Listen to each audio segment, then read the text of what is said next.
Hey guys, it's Ian. I'm excited to get back into this. Now you might be going, wait, it's Ian? I thought Ian had long hair and a poofy beard. Yep, everything got cut down for spring. But this is actually a perfect time because today we're going to talk about someone who went through a major change in their identity also, and how that affected them, and how we view our identity, and how we should view our identity in Christ.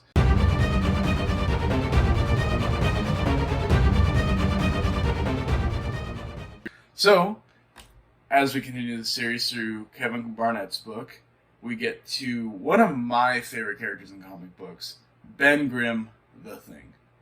Now, I'll be honest, I haven't read too many, but everything I've read of Ben Grimm, I just love this character because he's the kind of character that never gives up, always pushes forward. But he deals with some real stuff. See, Ben Grimm often struggles with his identity. And Kevin Barnett talks about this, how Ben often comes to a low point when he just feels like a monster. Like no one can love him, no one can care about him, and I relate a lot with those characters. I've had those moments in my journey to grow through anger, my being a big guy, a lot of these things have weighed heavy upon my heart, and the heart of Ben Grimm. And so I'm excited to talk about why I love this character also, though, is one of my favorite titles for Ben Grimm is The Ever-Loving Blue-Eyed Thing. And I think it's important that we look at how God calls us, right? He calls us fearfully and wonderfully made. That he looks not at the outward as humans do, but on the inward. And I love that title for Ben Grimm, The Thing, because, man, you wouldn't think of this giant rock monster as ever loving, right? But you see his character, he loves his family, he loves the Fantastic Four. He loves his hometown, right? He loves his Aunt Petunia, right? He loves Yancey Street. Despite the way he looks, he loves his wife, Alicia Masters. And I think that's the thing about our identity is when it's founded in one, who Christ calls us, that we are fearfully, which means with intention, and wonderfully, which means you're amazing, you're fantastic, that we're made in that way. I think that's powerful. Second, that our identity is not formed by what people view us on the worst day, but how people view us with kindness. If you only take in the things that people say negative, all of us can quickly become jaded, right? Stoic, hard, right?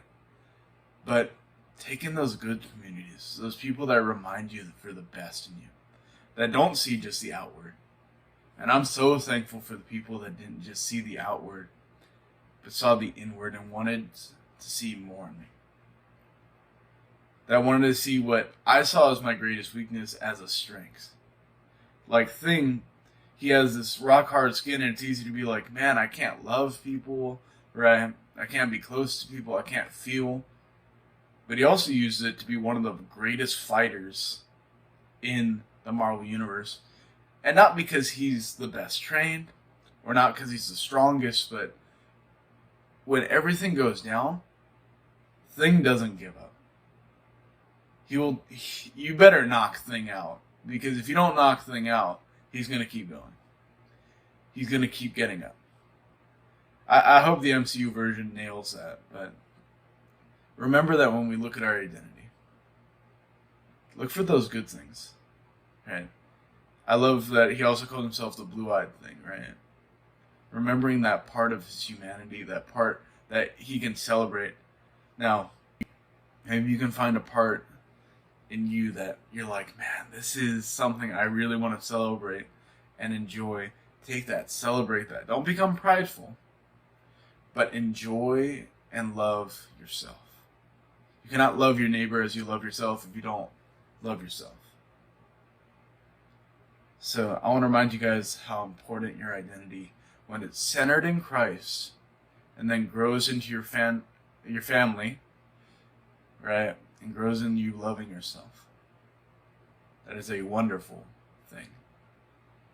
Thank you guys for joining us again. The book is Kevin Barnett's What is Your True Identity? Perfect one for today.